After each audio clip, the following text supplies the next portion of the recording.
Hey guys, this is Allie with Allie Answers. I hope that you're having a fantastic day. If this is your first time watching one of my videos, welcome. And if you are a returning watcher or subscriber, thank you so much. Hitting that thumbs up or subscribing helps more people see these videos and we can do more good. And I appreciate you so much. We are going to talk about something that's a little bit tough today, but it is something that everyone has to deal with eventually.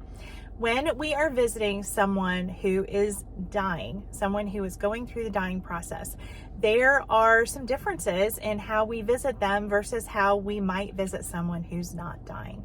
There's some people that they will be dying or actively dying for a long period of time, and there are people that will go quickly. So if you get the call that someone is not doing well and you're going to go visit, this is something to consider. Let's talk first about someone who is able to communicate with you. So you walk in, you say hello, and they are maybe in the bed and they are clearly declining, but they're still able to communicate back with you, perhaps answer questions. And depending on the disease process that is taking their life, that may determine whether or not they're able to have a lucid conversation with you. One of the best things that you can do, in my opinion, is talk about your favorite memories with that person. Of course, you can tell them about what's going on in your life and tell them how big the kids have gotten and what everybody is up to, but it is also a good idea to bring back those happy memories. Maybe recount a time that was special to you and describe it to them.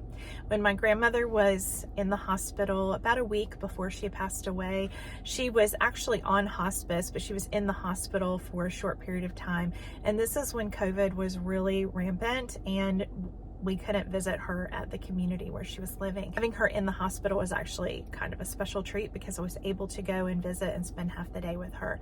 And during that time, I told her the things that mattered to me, the things that she did for me that mattered.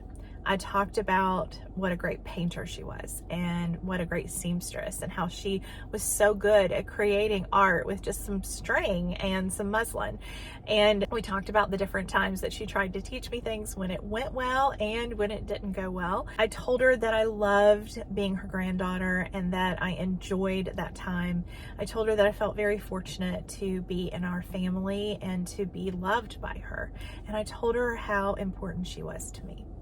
She was probably not able to get all that. I could see the light of recognition in her eyes when we talked about some of the old memories, the cakes that she baked me when I was a little girl, and some of the places that we had lived when we were younger. Because she had dementia, when I was talking about things that were 40 years ago, it was actually more likely to be something that would stir a memory inside of her. But mostly my focus was on letting her know that she was loved. I played music that I knew that she liked, and we did not talk the whole time. Sometimes I was just there and she would open her eyes and look at me, and I made sure I was looking at her and smiling, and she would smile back. Those times are special for me, and when she needed to sleep, I let her sleep. If someone is able to communicate with you and respond to what you're saying, that's one kind of visit. The hardest visit often is a little more awkward. It's when you go to visit someone and they are going inside of themselves as they are preparing to die. As their body is shutting down, they are usually not as responsive. Sometimes can have a vacant stare. Sometimes their eyes will stay shut and they won't really respond much to what you're saying. They may squeeze your hand or they may open their eyes if you say certain things. That can feel very overwhelming, especially if this is someone that you love and care about. To see them in that position, you know that they do not have very much longer here on this earth, and it can be a little harder to know what to say and what to do during a visit.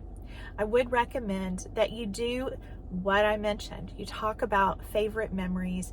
You talk about the cake that they made that you love. You can bring up memories from long ago if you have those memories with them. I had a great hospice nurse tell me one time that when we are dying, our hearing is one of the very last things to go, and that often they are listening to what's happening in the room as they are experiencing the end of their life. And so being aware that the person is listening is very important. Just like when you were a child and you could hear your parents in the next room talking and you were in bed drifting off to sleep and you could hear the adults having conversations, it's soothing and comforting to know that people that you care about are there. If you can, it's a good idea to talk with the person. Hold their hand. touch their shoulder, stroke their forehead, let them know that you're there and that you care about them.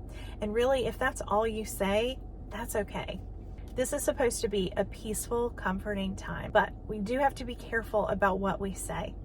Even if you are on the other side of the room, you don't want to have conversations that would be upsetting to them. Obviously, you don't want to talk about how fast they've gone downhill and that you hope that they don't hang on like this and that it's so pitiful. Keep in mind they can still hear you and that you don't want to say anything that's going to make their journey stressful for them. Hold those kinds of comments until you are not in the building anymore. Wait until you're outside of the house or until you've left the hospital completely. It's a great idea to play music that you know that they've enjoyed throughout their lifetime. You can look through scrapbooks or pictures and talk about what's in the pictures. Even if they can't look at it with you, you can describe it. You can say, oh, here's that picture of Uncle Bobby with his Mustang. I know that he loved that Mustang. You enjoyed it too, didn't you? Even if it's awkward, even if you don't know what to say, just be there and hold their hand. Being able to be there for someone in their final hours and offering comfort and support is an honor. Thank you for joining me in this difficult conversation. It's a tough thing to talk about, but it's something that you need to know so that you're prepared. I'm wishing you all the very best. I hope that you have a wonderful day. Bye-bye.